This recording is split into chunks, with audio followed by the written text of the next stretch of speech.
will be looking at the illustrations that are on each chunk of the pages I'm reading. So, Higglety, Pigglety Pop, or There Must Be More to Life. Story and pictures by Maurice Sendak.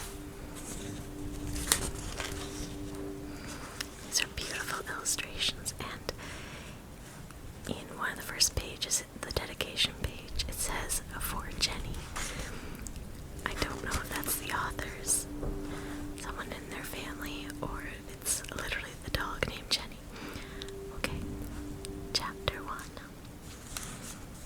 Once, Jenny had everything.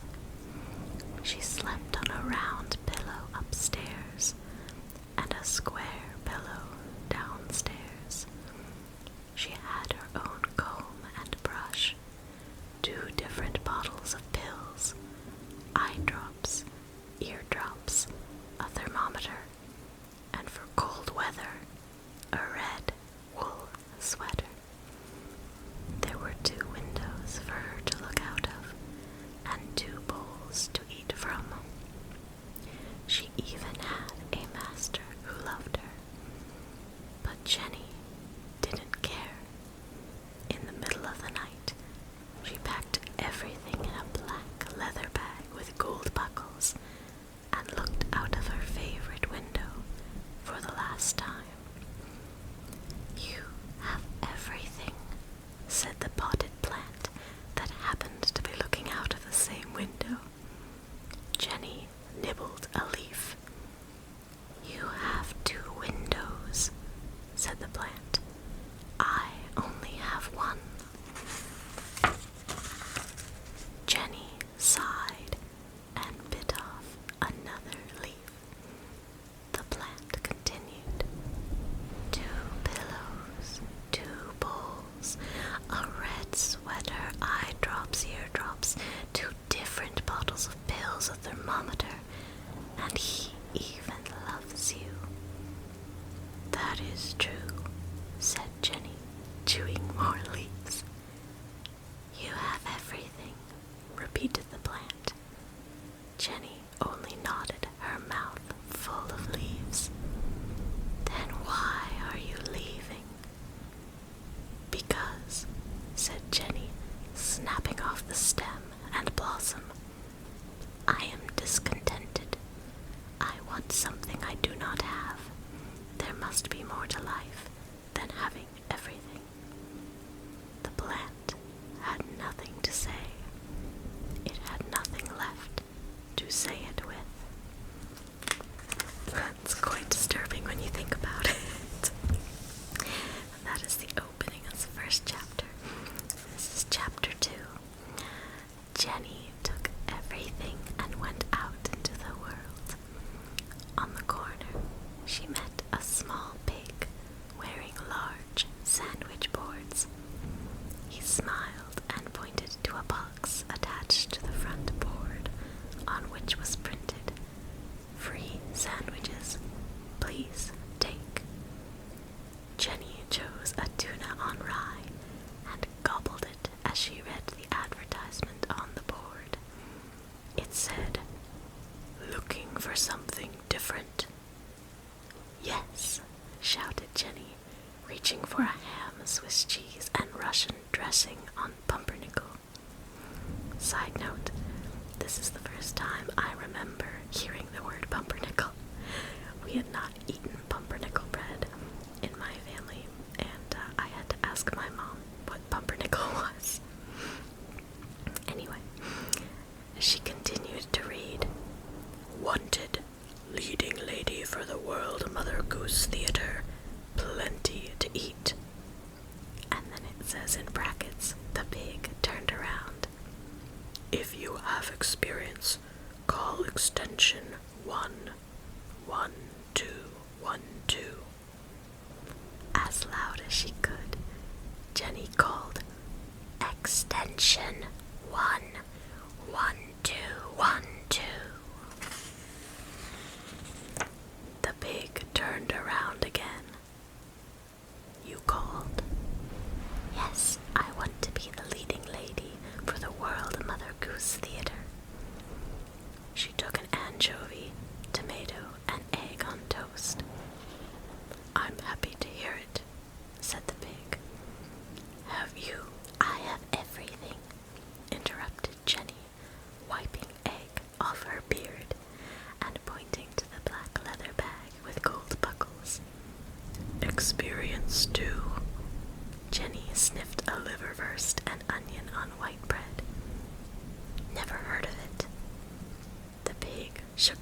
sadly.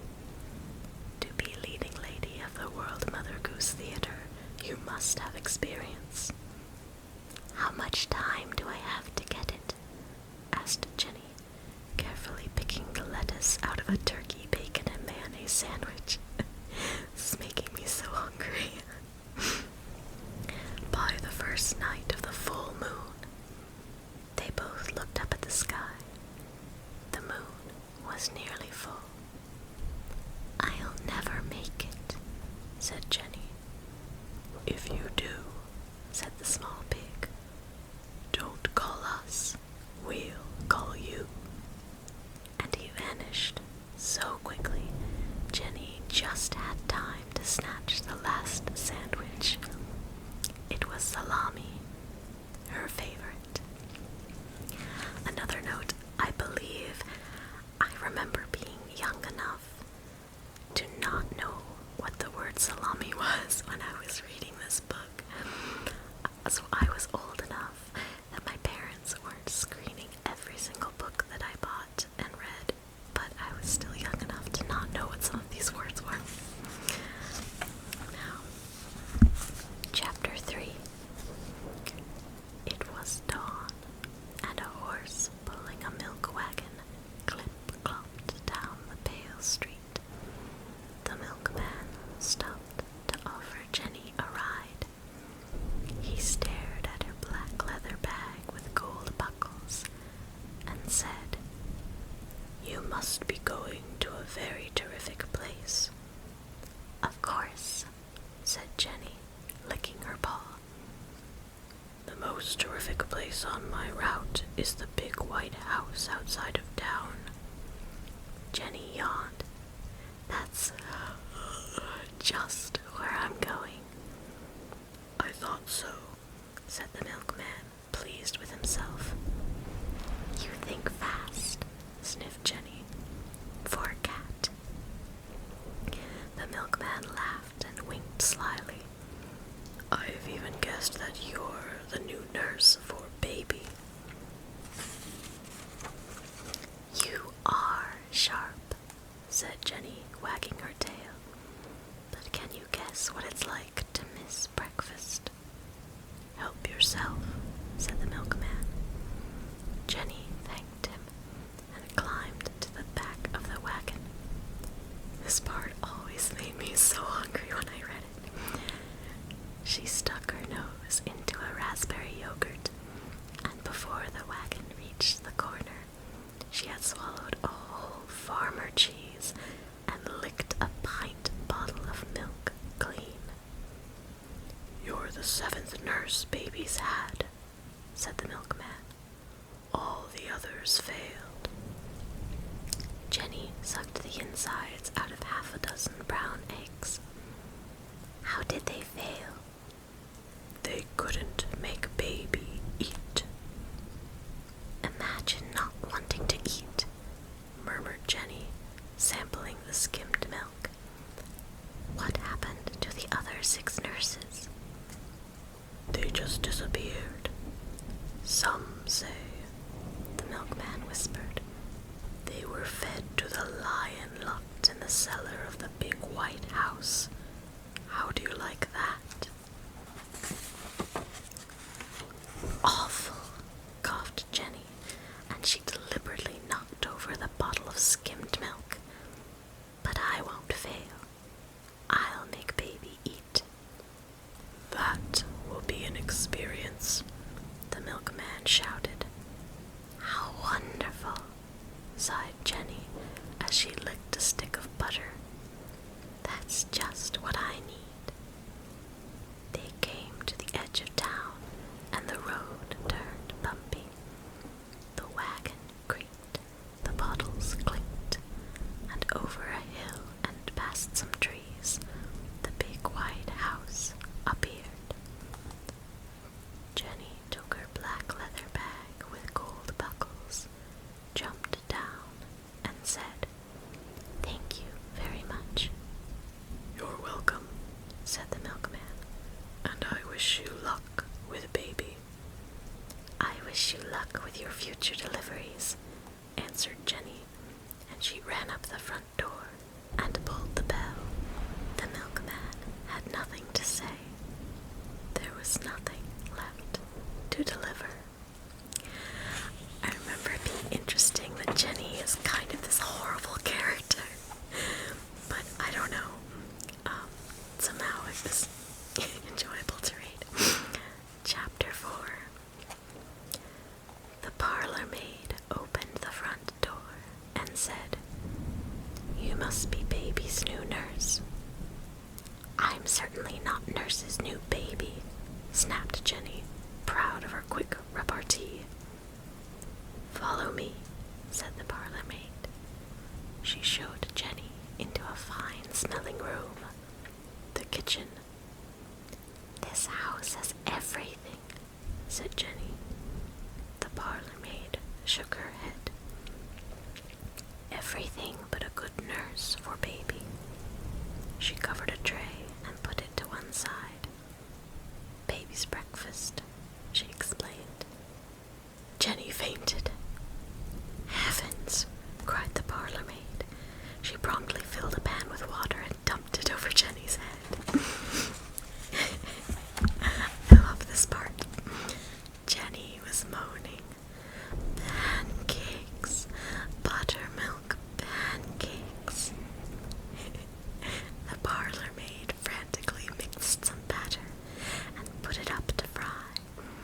She popped the first pancake into Jenny's drooping mouth. "What's the matter with you?" "The doctors call it jumping stomach," she groaned. "Any sugar?" The parlor maid knocked boxes and jars onto the floor, looking for the sugar. Jenny pointed wearily to the top shelf. "Over there, next to the syrup. Syrup helps too."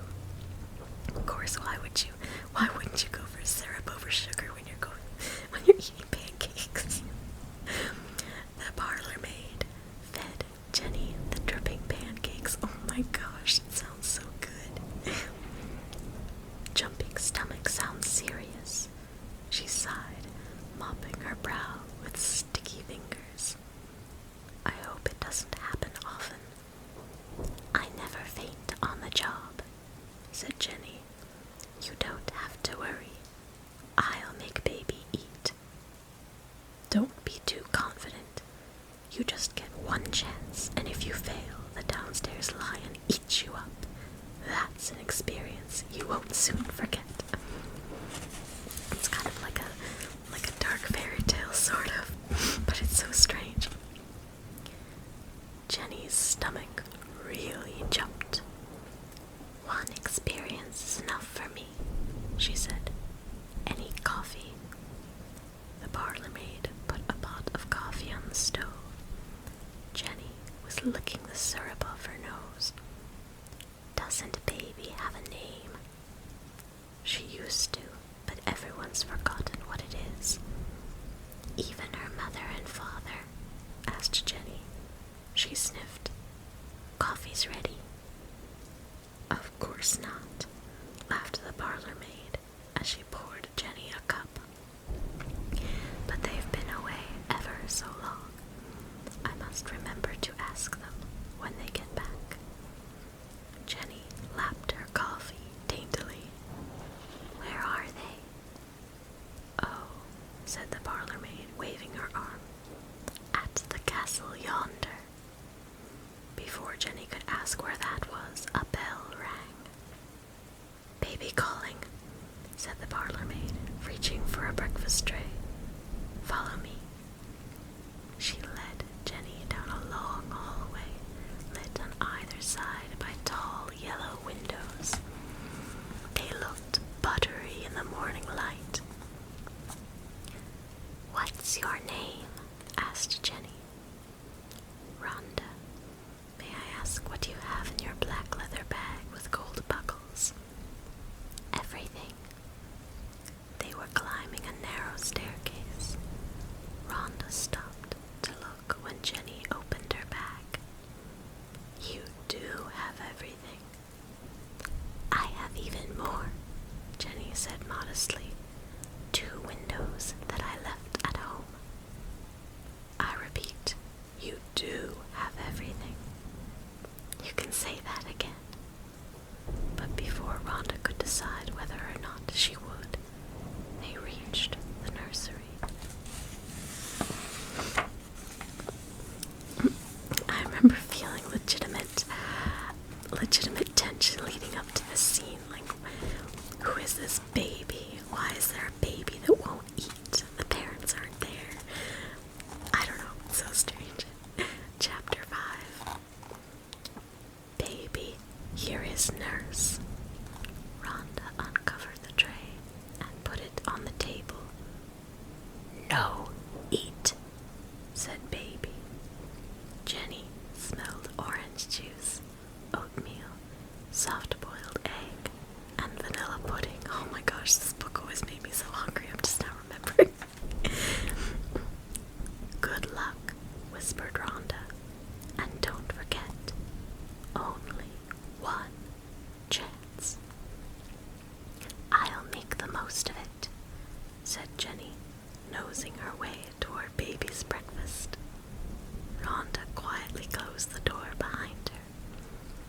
Jenny sipped the orange juice. Yum, yum.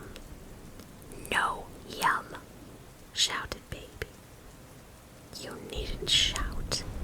Jenny choked, spilling orange juice all over her beard. I'm not deaf. Shout, shouted Baby. I love that instead of saying Baby yelled or Baby shouted, it's literally the word shout. Shout, shouted Baby. Jenny wiped her beard on the rug. If you do not eat, you will not grow. No, eat. No, grow. Shout.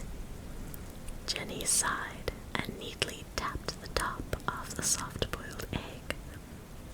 Baby, want a bite? No bite.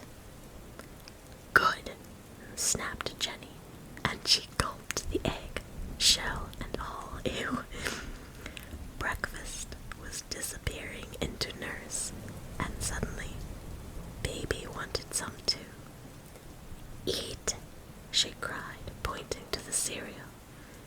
Jenny thanked Baby and gobbled up the oatmeal. No, eat, Baby screamed. She got hold of Jenny's tail and bit hard. Jenny howled and twisted around. They sat, staring at each other, growling and showing their teeth. My tail isn't breakfast, snarled Jenny. Why didn't you say you were hungry? Here's some vanilla pudding. Such a good tactic. Baby tried to get at it first, and it fell on the floor. Greedy, yapped Jenny as she pounced on the pudding. Baby rolled over Jenny, and when they came right side up, the pudding was gone. Jenny whimpered. I failed my experience. I didn't mean to eat the pudding. I hate vanilla pudding. A terrible roar shook the floor under her feet. Lion, eat, shouted Baby as she scrambled toward the bell marked Lion. Jenny scooped Baby up, dropped her into the black leather bag with gold buckles, and sat down to think. Baby was kicking and punching and yowling inside the bag. Jenny heard her bowls smash, the thermometer snap, and the pillows rip. She chewed her paw, scratched her ear, and thought some more. Baby's hand reached out of the bag, and the comb and brush went flying out the window. Then Jenny remembered what Rhonda had told her. She sniffed around for a telephone book and looked up Castle Yonder. The number was EX11212. That's how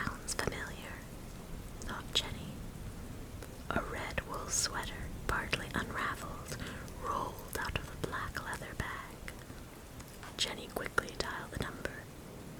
A lady's voice answered, "Hello there." "Hello, this is Nurse, and I'd like to speak to baby's mother." "Speaking. Oh, I'm so glad you called. You see, we moved to Castle Yonder, and what with hustling and bustling, we forgot our old address and phone number, and just didn't know how to get in touch." "I don't know hustling or bustling," said Jenny, "but whoever they are, they made you forget baby, too." "I know. We miss her so much. Could you send her back to us right away?" Eye drops, eardrops, and 2 different bottles of pills went smash against the wall. "Of course," Jenny said eagerly. "She's already packed. I just have to put a stamp on and mail her."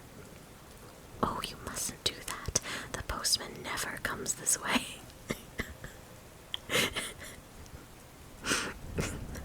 That's really good. That got me. I forgot about that part.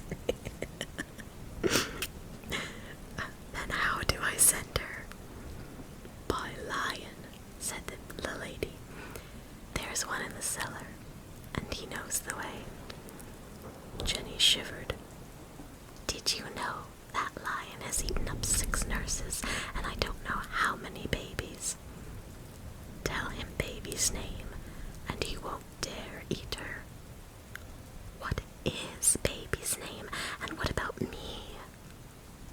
There was no answer. "Hello? Hello?" It was no use.